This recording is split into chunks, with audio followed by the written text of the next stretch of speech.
Meanwhile, things just keep getting worse and worse at Manchester City.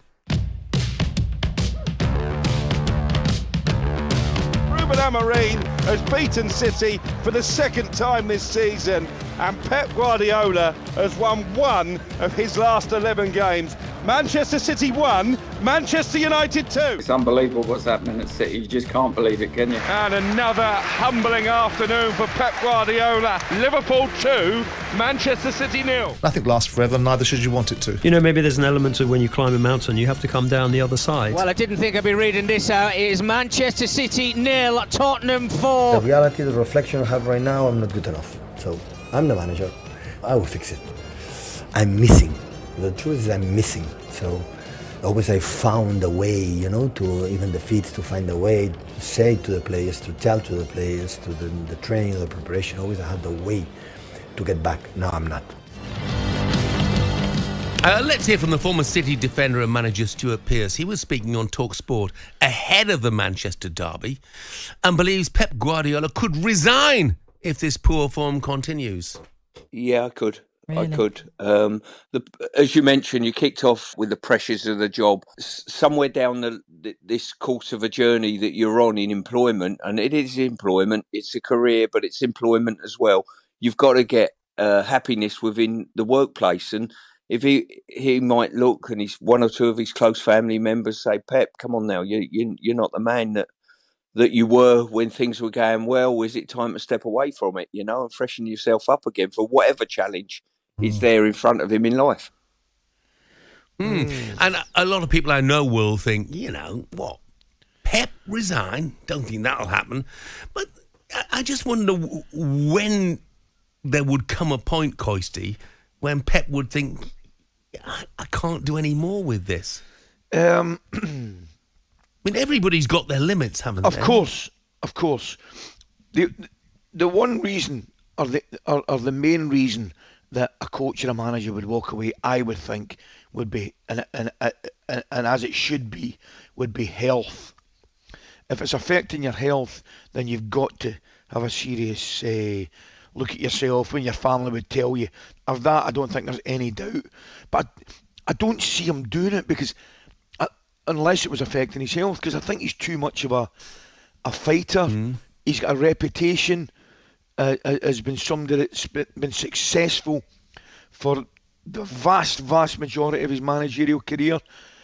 And I think he'll look on this. I think he's the type of guy, Jeff, that'll look on this as much as a challenge as it would be to retaining the title, to turn this around. Now, how do you turn it around? That's the biggest problem he's got.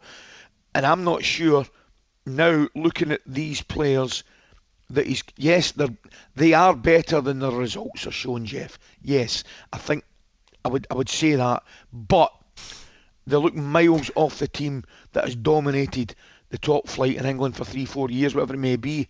And you got to say there has to be question marks about your Kyle Walkers, about your goalkeeper Edersons, Gundogan, Silva. I mean, Phil Foden's form this season hasn't been anything like good enough. So I don't think Phil Foden, for example, has got the same questions put at him as Kyle Walker or indeed Kevin De Bruyne, who you could argue, I think it was Henry that said might have reached that summit, are now coming down the other side. So there's a combination of things, a good number of things going wrong at City, but I think there is a kind of staleness, and I think age has and is catching up in a few of them.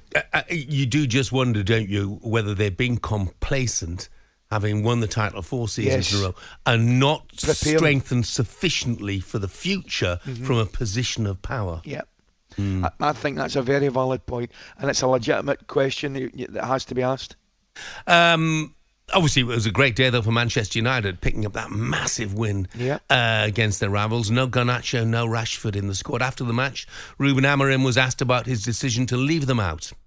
No, the future is a new week, new game, new life. So they have to fight for the place in the squad. And that is really important. When you fight for a place in the squad, is everything.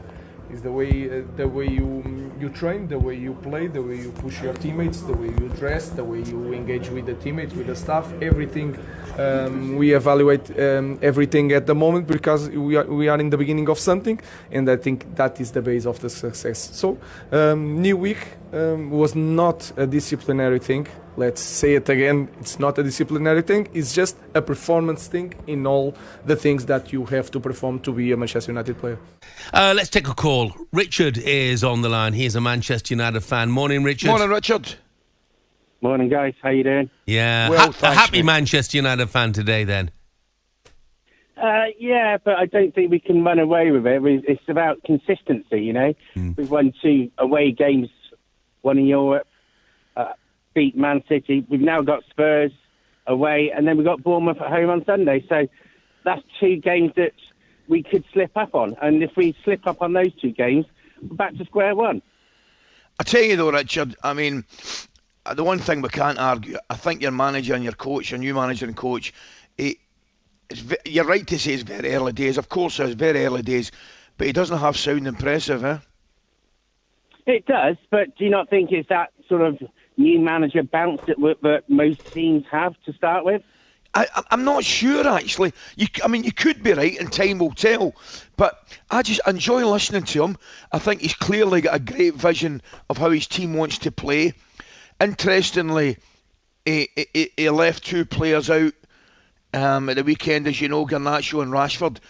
But I even enjoyed listening to his reasons for doing it, and his reasons for how they could come back into the squad next week. Yeah, a fair comment.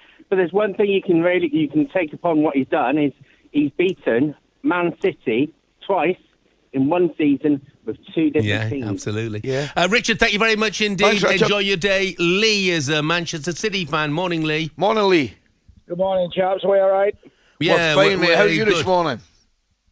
I've had better Monday mornings, that's for sure. Yeah, absolutely. It's a bit of a shocker. I just wanted to say, really, on Pep, I don't get the clamour for, all the questions around when he would call it a day. Like you say, Ali, unless it was ill health.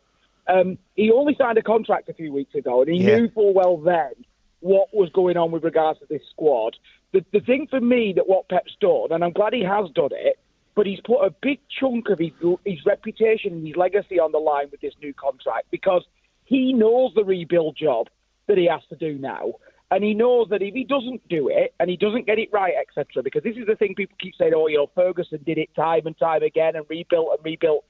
So he now needs to show that he can do that as much as he can take a squad which is like in the, at the height of its powers and keep it hungry and stuff. He's shown that he can do that side of things, but he has to rebuild one now. And if he doesn't get it right, I think this is the bit that people will label at him then and say, oh, look, when the going got tough, actually was he able to go back? And I think it would be unfair in a lot of ways, but at the same time, he's got to face up to that now, and he's got to try and make it work. Yep. Lee, thank you very much Good indeed call, Lee. for your call. Pep will always have that CV. You can't take that away from him. Everything is won during the course of his career. talkSPORT Breakfast, waking you up Monday to Friday morning from 6 a.m. on AM, on DAB, via the talkSPORT app and on your smart speaker.